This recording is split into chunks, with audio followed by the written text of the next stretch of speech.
All right. Hey, everybody. David Kramer, the Critical Thinking Christian.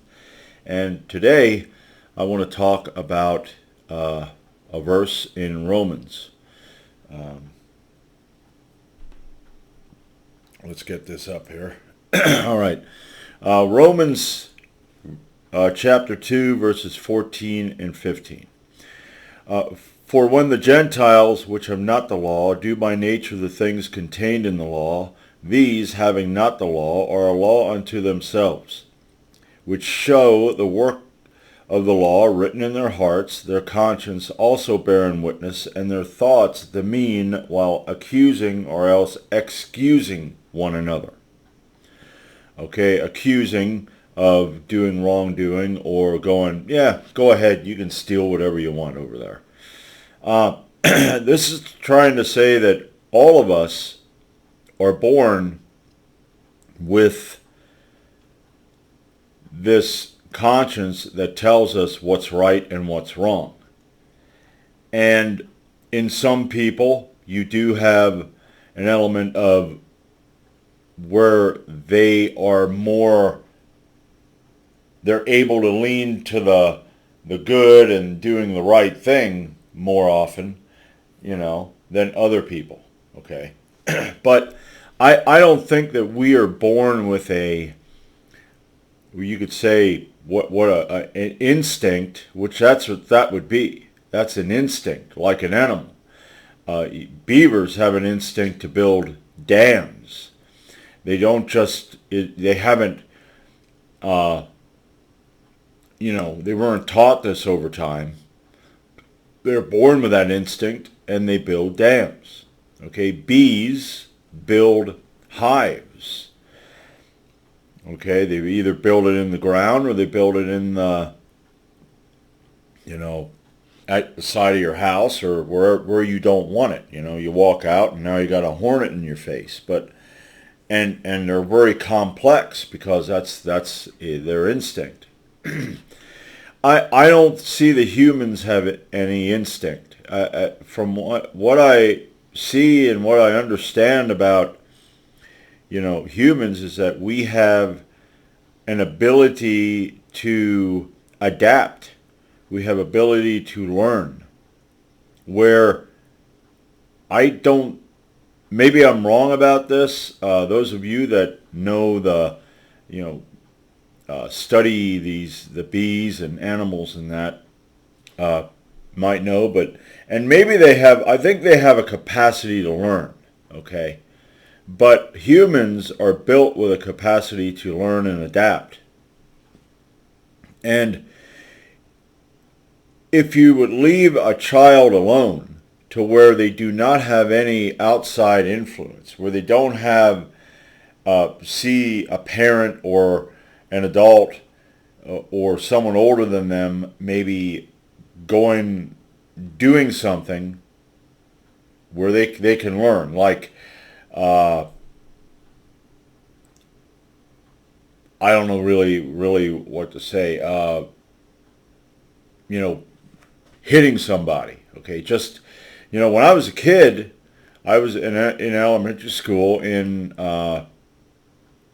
was kindergarten. Me and this other kid were sitting side by side on the stairs, and we decided to punch each other.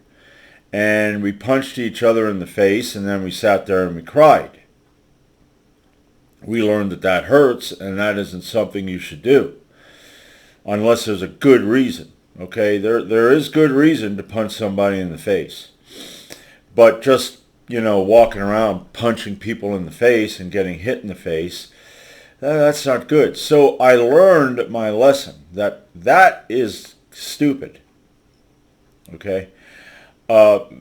If you have no idea about fire and the heat and that it burns, and you come up close to a fire and you can feel that heat, and that heat without even touching the fire burns you, you learn that that's not good. That if it burns you and you're that far away from it, you gotta realize that if I get closer to that fire and if I put my hand in that fire, it's gonna hurt. Okay? So we have the ability to adapt. But this is telling you that, hey, you Christians, okay, you know all this stuff, you got this law, but those Gentiles over there, if they don't, if they don't follow our religion, but they do good things, that's because of the law written on their heart. No, nope. That's not the case. You like I said, if you say a child's born and you take care of that child up until the point where that child can get up and walk and move around, that child, if left alone without any outside stimuli to influence their behavior, you're going to see that their behavior is going to be, there's going to be no discipline there. What that Bible verse is saying is that we innately will have that discipline. In other words, our instinct is going to go, Now, it says it'll influence either to the right or the left, meaning I will excuse or I will condemn. And it's like, no, I'm sorry, that's not, we don't have instinct. So, like I said, if somebody does anything good without having any outside stimuli, well, they had to learn that. Or maybe, like I said, there are some people that are like that. You know that, I know that. There are people that actually just have a nature to do the right, the lawful thing. And then there are other people that don't. If you're born a psychopath, which there are people that are born due to what happens in the womb, they are born with a psychopathic nature, that person doesn't really know how to do right or wrong. That person does what works and doesn't care because they don't have that, oh, well, I shouldn't have done that. I feel bad about doing that. Okay? If I do something bad, now, here's the thing with me. There are certain things that I do that are not right, that I don't care. I don't have any feeling either way. It's like whatever the frig works at that point is what I do. So, I hope I got my point across. I mean, what I'm doing with these videos is I'm just starting the damn thing and talking. Okay? I was watching a video. Now, this is another topic, so bear with me. I was watching a video from a YouTuber named Christy Burke. I think that's her name. Let me go over here. Yeah, Christy Burke, okay? And she's talking about John MacArthur and how he's wrong about Christian deconstruction, okay? And he's talking about Christians that deconstruct and deconvert. And of course, as typical Christian, what he does is he is disingenuous, and he is shaping the Christian. I don't know how the hell to really say this. He's falsifying the Christian's motives. I deconstructed, I deconverted. So therefore, I might probably wasn't really a Christian. Okay? Because if you continue in the faith, you're still a Christian. If you're doing the works, you're still a Christian. Okay? Because that's what Calvinists believe. They believe that you're saved, and that once saved, always saved, as long as you do the works. So what John is doing, and what most Christians do this, is if you deconvert and deconstruct, that's a threat to them. They feel threatened because, well, he was a Christian. What if that happens to me? My gosh, and now he's going to hell. While last week, when I was still at church, hey, you're going to heaven, man. There's nothing you can do in order to go to hell. A week later, I deconvert. Oh, you're banking on hell, Dave. Because they got to use fear. Okay? They have to use, they feel threatened. Okay? Because, something within them doesn't sit right. So they have to project and go, you are bad. Okay? You never were a Christian. And coming from Calvinists, that's a stretch, because no Calvinist can actually know and have any security in the fact that they're a Christian, despite how many works they do, whether they're at church 3 days a week or more. I was going to say witnessing, but, Paul Washer said Calvinists shouldn't witness because, or preach the gospel, because it's up to God. It isn't up to you, because God's the one who decides who he has mercy on and who he damns. So no Calvinist has any security. They can never have any security. Because if you look in Revelation, you have the judgment of the sheep and the goats. And if I'm correct, the goats did all kind of works. They were out there working. They were creating miracles and all that shit. But they did not get into heaven. Yeah. So, Paul Washer, John MacArthur, James White. I think there's a guy, Tim Conway. Maybe I'm wrong about that. Let's see. Who's a banana guy? Ray Comfort? Is his name Ray Comfort? Yeah. Riding around on the boardwalk on his bicycle, with his little basket with that little white dog in, because that's a prop. It's like, oh, hey, look at the dog. Yeah, look at that. Pet the dog. And you evil sinner, you're bad. Have you lied? Have you done anything wrong? Have you ever stolen anything? You bad person. You need Jesus.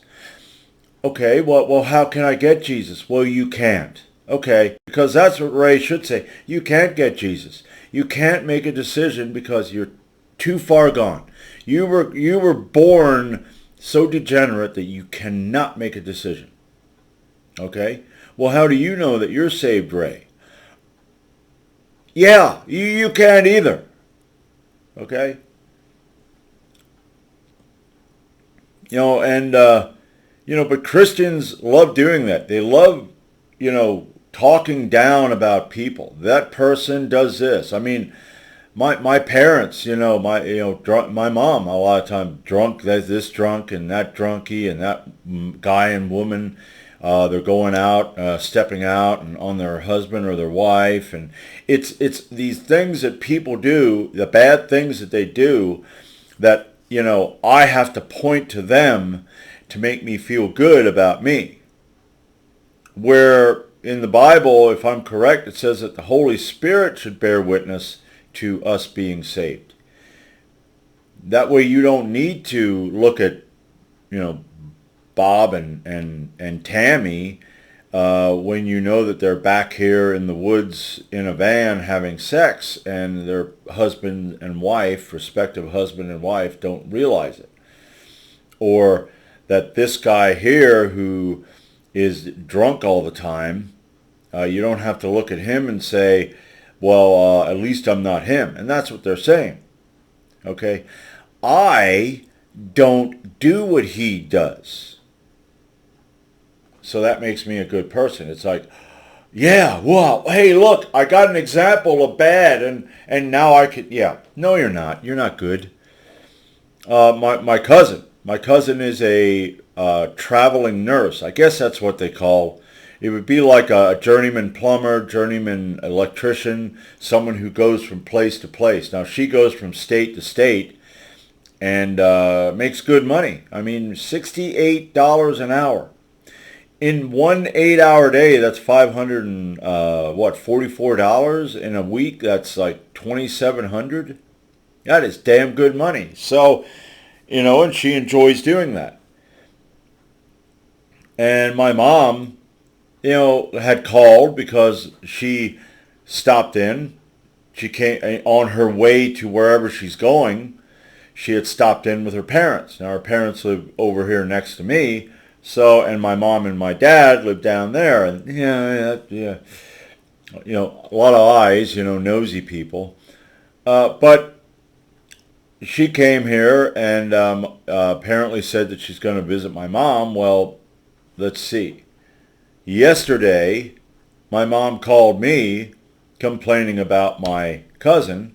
Well, I don't know. She said she was going to visit me, and I don't know if she's, going to visit me. And she has her hair cut this way, and she has a nose ring, and blah, blah, blah. And okay, I don't get along with my cousin because my cousin has different leans to an, this is how I am. I'm a life, liberty, and pursuit of happiness. I don't vote because I don't like none of these politicians. I can't stand none of them. None of you politicians. You're worthless, okay? What I do, when I take a dump, that's worth more than any of you politicians out there, okay? So I don't care. Now, what the heck was I going to? Oh, I believe in our Constitution and our Declaration of Independence, Bill of Rights. It says we have the right to life, liberty, and pursuit of happiness. Well, there you go. Isn't that easy? I have the right, and I don't like the word happiness. I like the word contentment. I'm content. So if I want to do what I want to do, that makes me content, makes me successful, makes me wealthy, and I'm not infringing on your rights, then don't have a problem with that. Okay? The same with you. Do what you want to do. Okay? I don't care if you want to be one of these alphabet people and you got pronouns. If you want to do that, stay on your side of the fence. I don't do that. I have nothing for that crap. So don't bring it over on my side and say, you're going to have to accept me. I don't. Okay? And if I don't go to a government and say that guy needs to accept me. Because now you're infringing on my rights. Okay? And my First Amendment is freedom of speech. Get the F off my property. Get out of my face. Or the Second Amendment's going to come into play. And that ain't a gun all the time. That could be this. All right? I got them behind me. Okay? And that's not the only thing I want to punch. But what I've learned, here we go, back to the whole instinct. It's written on my heart. What I've learned is that going around smacking people for no reason, unless they do something to me, doesn't work. Okay? But anyway, my mom, all irritated. I don't know if she's coming to visit me and she does this and she does that and I don't know and your sister told me about this about her and about that, and I'm thinking, this woman's been a Christian for, my gosh, ever since she was a child. She's 82 years old. So I don't know, I don't know when she became a Christian. Let's just say she became a Christian at 10 years of age. That's 72 years of being a Christian, and she's still the same person. Okay? My mom is, now I haven't told my parents about my deconversion because it's no use. If I'm right and I know I'm right and you're wrong and I know you're wrong, I'm not going to argue with you. Okay? If Christians that knew me in the past meet me and they ask me, hey, are you going to church? Because they love fishing. You got to throw that line out and go, hey, you go to church? And if you say no, oh, Bible verse, Dave, don't forsake the fellowshipping of yourselves together. Okay? You make sure you go to church so you can stay indoctrinated, so you can keep that shit piling in your fucking head so you can't think critically and just believe that. Our specific, picking the right sermons and on the right topics so that we don't delve into a situation where the Christian goes, wait a minute, really? That doesn't make sense. Yeah, here, let me explain. Okay, and I heard this, I think that was Christy Burke that said that, where, explain. You explained it this way, and this apologist explained it that way, and that apologist explained it this way. So what's real? What's true? But anyway, my cousin, it's my mom, okay, was a Christian, and here's one of the things I think that bothers my mom about my cousin. My cousin's a nurse. She's successful. She's an oncologist. She has this job where she can go all over the place and get paid damn good money. My mom was studying to be a nurse and was planning on being a nurse, and then at, I think it was 18 years of age, she had an automobile accident. It was in the wintertime. She got on ice and she overreacted and let anxiety take over. And as she was sliding, she tensed up and broke her leg in 3 places. She had a pin in her leg for a long, long time. She has these holes that are in her leg from that pin. And it screwed her up. And she went and got surgery. And then on top of that, she got staph infection, which caused her to become emaciated. It almost killed her. And what did she take away from that? Well, she decided she's not going to be a nurse because in her mind, that was God telling her that, because she wasn't doing right, that she shouldn't be a nurse. Now, did God come to her and tell her that? Did God tell anybody, okay, that, and have them tell her, and could that be verified? No. That was in her mind. So what I was saying about telling them about Christianity, that I deconverted, including any Christian, I'm not, because they're brainwashed. They make up these things. Their voice in their head tells them, well, do this and do that. And that's how I was as a Christian.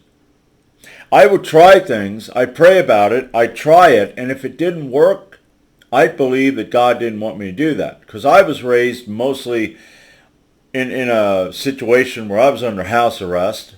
I wasn't allowed to do anything. Wasn't allowed to have any friends. I couldn't do anything right. And I grew up feeling like I'm worthless and I can't do anything right and no one likes me and all that. And I lived in that for most of my life, that even, like say with girls, even when I had a girl, I'm dysfunctional. Total, it's like I have to be told to put my arm around her and hold her hand because I'm like dead inside. So I grew up with that, and eventually I worked my way out of, most of that. Okay, but yeah, the voice in your head and your feelings are what are telling you this shit, not a God, not a Holy Spirit. So my mom totally destroyed her dreams by believing this nonsense, and now I think that is something that bothers her when it comes to my cousin, among other things. But Yeah, and that's getting back to John MacArthur and deconstruction and how they view Christians. I'm not going to church. Well, you're a bad person. You're bad, I'm good. Okay? I got three fingers pointing back at me telling me that I'm a self-righteous prick, but, you're the bad one. Because I feel threatened and that makes me feel good. Yeah, so I think that's about it.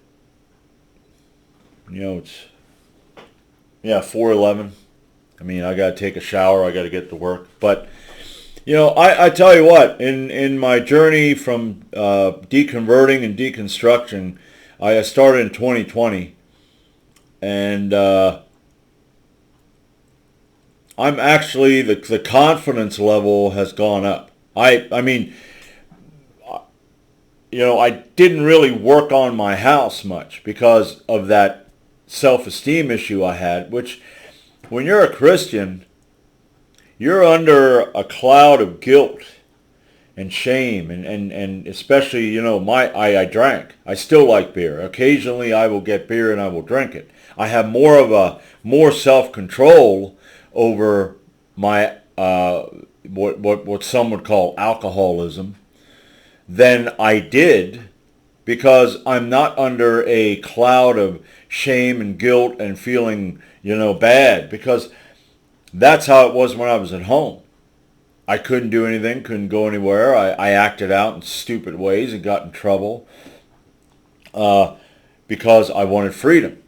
Now I have the freedom to actually, use this without praying to something and believing that if something ain't working, that guy don't want me to do that. I mean, really? If he's real, he gave us a brain, he gave us the ability to critically think about things and to, you could say, evolve and adapt, but yet I'm not supposed to. I'm just supposed to rely on him. Okay, every imagination of our heart is evil. That's what it says in the Bible. Every imagination. Okay?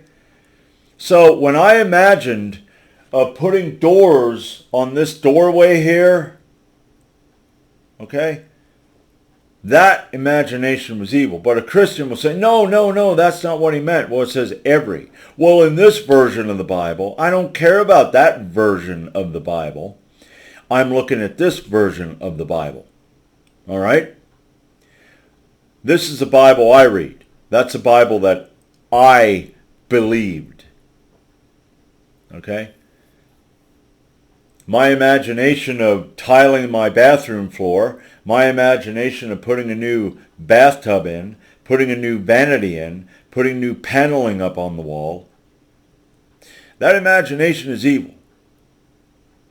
Well, why would that be evil? Well, that's evil because you're not praying to God about that. Oh, I need to pray to God about that. Well, see, Jesus was a carpenter. Okay. Is that the reason? No. Fuck him. I'm going to do it. I'm going to do it because I want to do it. I'm going to get it done right because I'm going to take my time. I'm going to do my due diligence to learn how to do it since I never did that before. Okay? Every imagination of our heart. So that goes for Christians too. Because if you imagine that I deconverted and deconstructed because I was either never saved or I'm just a bad person who wants to do bad things, then you're evil. Okay? Well, no, I'm not, because the Holy Spirit gave me that imagination. Really? Can you prove that? Can you give me evidence? I want to see evidence that the Holy Spirit gave you that. Because my imagination's to do everything that I've done. Now, in 2022 is when I just decided to hell with it. That's when I started thinking I am going to do my own goddamn work. I'm going to get shit done. I don't care about this feeling of not being smart enough or good enough or whatever. I'm just going to friggin' do it. And over that time, I tell you, the confidence level, without a God, without praying. How about that? Christians are out there. And here's the thing about Christians. I always thought if I tried something and it didn't work, that God didn't want me to do that. And then I'd see other Christians doing shit, making good money, X, Y, or Z. And I go, well, I guess God likes them more than me because I'm probably doing bad stuff and I'm worse than them. Or like some would say, no, he just wants you to be right here. Because when you get to heaven, you're going to have everything. Really? And that's why these unsaved people have success, because they're never going to have what you have in heaven. They're going to hell. Really? So it isn't because they worked hard at it. And granted, okay, some of these people that have success have done nefarious shit, okay, or doing nefarious shit in order to get where they're going. Yeah, that's bad. Okay, you shouldn't do that. But then again, you kind of have to skirt shit sometimes in order to be successful, especially if you have a business. I mean, tax write-offs. I mean, there are a lot of businesses out there that actually these aren't tax write-offs, but they are. And I'm looking at that, going, yeah, I get it. Okay, but yeah, I would think that. Well, now I don't. Okay.